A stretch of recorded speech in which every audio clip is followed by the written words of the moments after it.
तो सामने जो टीचर बैठे थे उन्होंने, वो नदीम भाई की तरह थे, तो उन्होंने उससे कहा ये बताओ अगर तुम जंगल में कहीं जा रहे हो और सामने से शेर आ गया तो क्या करोगे? तो लड़का परभनी का था, उसने कहा पेड़ पे चढ़ जाऊंगा। तो अब जो सामने टीचर बैठा होता है उसे तो फंसाना होता है लड़के को कि कहीं से घेर घार के। तो उन्होंने कहा अच्छा ये बताओ अगर तुम नदी पार कर रहे हो और सामने शेर आ जाए तो क्या करोगे? तो लड़का परभनी का था, उसने कहा पेड़ पे चढ़ जाऊंगा। तो गुस्सा हो गया नदीम साहब, बोले यार जंगल में पेड़ आ जाएगा ये तो समझ में आ जाता है, नदी में अब पेड़ कहां से आ जाएगा? तो लड़के ने कहा जैसे नदी में शेर आ जाएगा वैसे पेड़ भी आ जाएगा, आप हर जगह शेर ला दे रहे हो तो हम तो पेड़ ला ही सकते हैं। तो ये बार बार बीच में मैं आपसे कहता रहूंगा कि हाँ मैं एक आखिरी नज़्म सुना रहा हूं, लेकिन आप में हौसला बाकी रहेगा। कुछ बुजुर्ग अभी जा रहे हैं, रात के इस वक्त जाके घर पे सोती हुई शेरनी को जगाने का खतरा बहुत खतरनाक होता है। हालांकि हमें कोई तजुर्बा नहीं है इसलिए, लेकिन हमने बुजुर्गों से सुन रखा है। नदीम भाई कभी कभी बताते हैं कि मुशायरा जल्दी खत्म हो जाए तो घर जाते हुए डरता हूं कि तुम्हारी भाभी पता नहीं दरवाजा खोलेंगी या नहीं खोलेंगी। तो मैं इनका जो अपना एक्सपीरियंस है उसकी बुनियाद पे कह रहा हूं कि जाने से कोई फायदा नहीं है, रुके रहें, हमारे साथ ही चलेंगे तो अच्छा रहेगा। मैं नज़्म सुनाता हूं। के वक्त के हाकिमों बादशाहों सुनो, जुल्म की फौज के सरबराहों सुनो, कातिलों के सभी खैर खाहों सुनो, ऐ सियासत के मगरूर शाहों सुनो, मत समझना डराने से डर जाएंगे, मत समझना डराने से डर जाएंगे, अब के सारी हदों से गुजर जाएंगे, मौत के नाम का खौफ देता है क्यों, मौत के नाम का खौफ देता है क्यों, मौत जिस रोज आएगी मर जाएंगे, मत समझना डराने से डर जाएंगे, कि आंख मूंदे कहां तक गुजरता चलूं, अब तो मुमकिन नहीं है कि डरता चलूं, आंख मूंदे कहां तक गुजरता चलूं, अब तो मुमकिन नहीं है कि डरता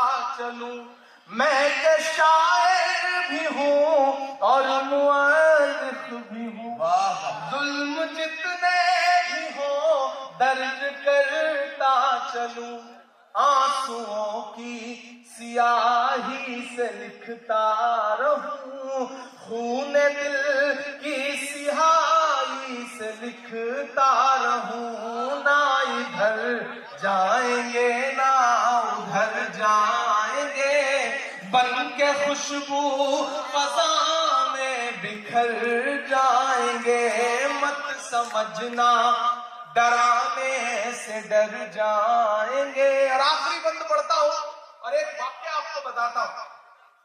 आजकल सोशल मीडिया का इनबॉक्स गालियों से भरा रहता है, सुबह उठिए तो धमकियां गालियां, क्या आरज़ू करूं मैं तेरी आरज़ू के बाद, कुछ भी नहीं बचेगा मेरी गुफ्तगू के बाद, दुनिया का कोई खौफ मुझे क्या डराएगा, माँ ने है मुझको दूध पिलाया वजू के बाद। हर दिन सुबह शाम, और कभी कभी तो आता है कि अच्छा तुम्हारा तो नाम भी इमरान है तो तुम्हारा दिल कहां होगा हम जानते हैं। तो पलट के कभी कभी मेरा मन करता है कि मैं उन्हें एक तस्वीर भेजूं कि यहां से उम्रा करने या हज करने गया हुआ कोई एक हिंदुस्तानी नौजवान है और उसने अपने हाथ में तिरंगा ले रखा है।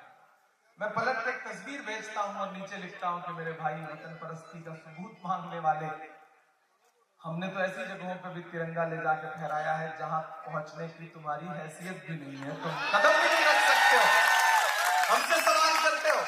तब मैं आखिरी बंद पढ़ता हूं इस नज़्म का साथ, कि हमने ज़मज़म दिया आबे गंगा दिया, इधर जो दोस्त खड़े हैं बाईं तरफ, इधर जो डाइस पे खड़े हैं, सब तैयार रहेंगे। मैं आपके धड़कनों का जो दर्द है, जो धड़कनों की 5 मिसरों में कि हमने ज़मज़म दिया, आबे गंगा दिया, तुमने भारत को दंगा ही दंगा दिया। तैयार है ना? फिर 2 मिसरे आने जा रहे हैं कि हमने ज़मज़म दिया, आबे गंगा दिया, तुमने भारत को दंगा ही दंगा दिया, तुमने एक रंग के ख्वाब देखे मगर, तुमने एक रंग के ख्वाब देखे मगर, हमने हिंदुस्तान को तिरंगा दिया कि ये तिरंगा बदन पर लपेटे हुए,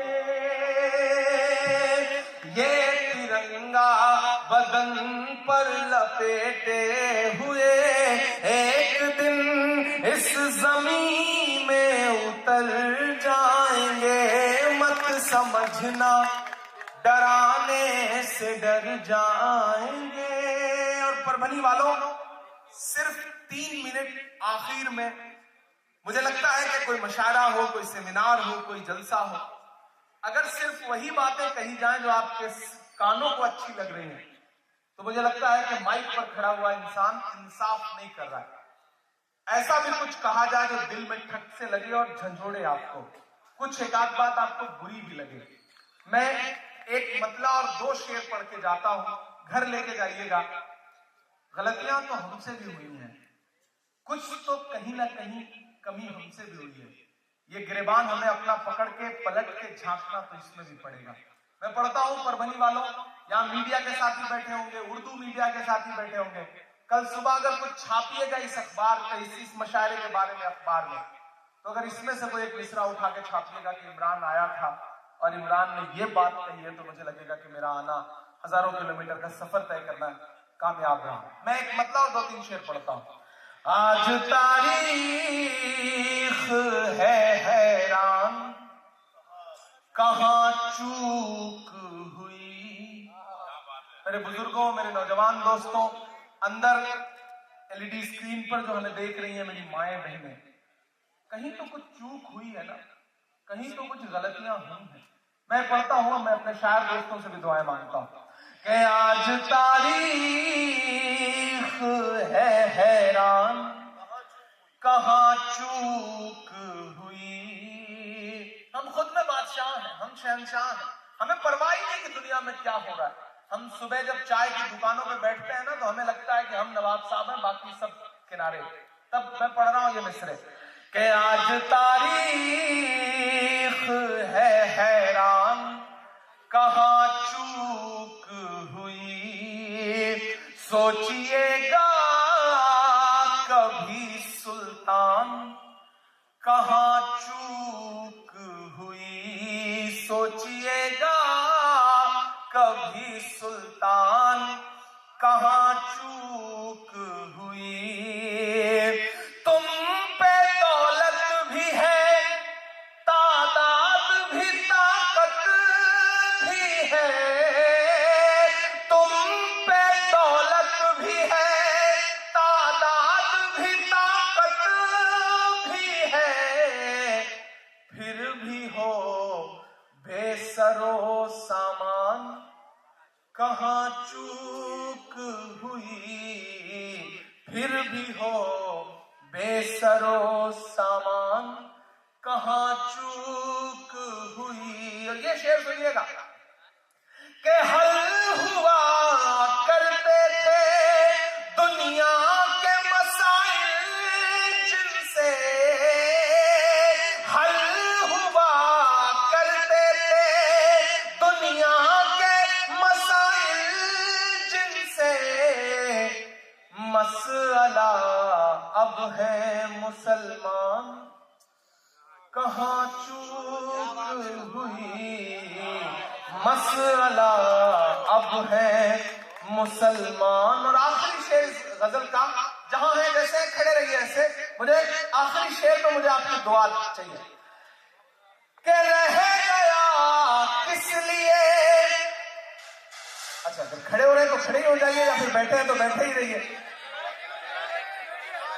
ये ठीक है, लेकिन खामोश रहिए। आप दांत बाद में दीजिएगा, अभी तो चुप रहिए। के हल हुआ करते थे दुनिया के मसाइल जिनसे मसला अब है मुसलमान, कहाँ चूक हुई। और जो शेर में पढ़ने जा रहा हूं उसको इस अफरा तफरी में नहीं पढ़ सकता। मुझे एक बार ताली बजा करके उस शेर के लिए पहले माहौल दीजिए, तब मैं वो शेर पढ़ूंगा। सुनिएगा शेर। के रह गया किस लिए तू इल्म हुनर में पीछे, रह गया किस लिए तू इल्म हुनर में पीछे, है तेरे पास तो कुरान, कहाँ चूक हुई है तेरे पास। और परवनी वालों, बस ये कह के विदा लेता हूं आपसे कि बड़े लोगों की दुनिया छोड़कर आता रहूंगा मैं।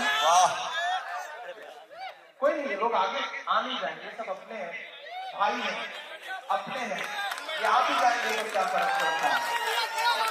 कि बड़े लोगों की दुनिया छोड़कर आता रहूंगा मैं, कसम कैसी भी हो सब तोड़ कर आता रहूंगा मैं। भले ही शोहरतों की मैं कभी ऊंचाइयां छूलूं, बुला कर देख लेना दौड़ कर आता रहूंगा मैं। बहुत शुक्रिया पढ़ने वालों, इन बेपनाह मोहब्बतों के लिए मज्जू लाला साहब को कामयाब मुशायरे के लिए मुबारकबाद। और एक बार फिर से सज्जू लाला साहब और मरहूम मुफ्ती चाउद साहब को याद करते हैं, अल्लाह उन्हें जन्नत नसीब करे। आप सबका बहुत शुक्रिया, बड़ी तादाद में आए, आपने इस मुशायरे को कामयाब बनाया, इस बारिश में भी, आंधी तूफान में भी। जिंदा दिल परवनी को मेरा सलाम, इंशाल्लाह फिर आपके बीच में जल्दी आऊंगा।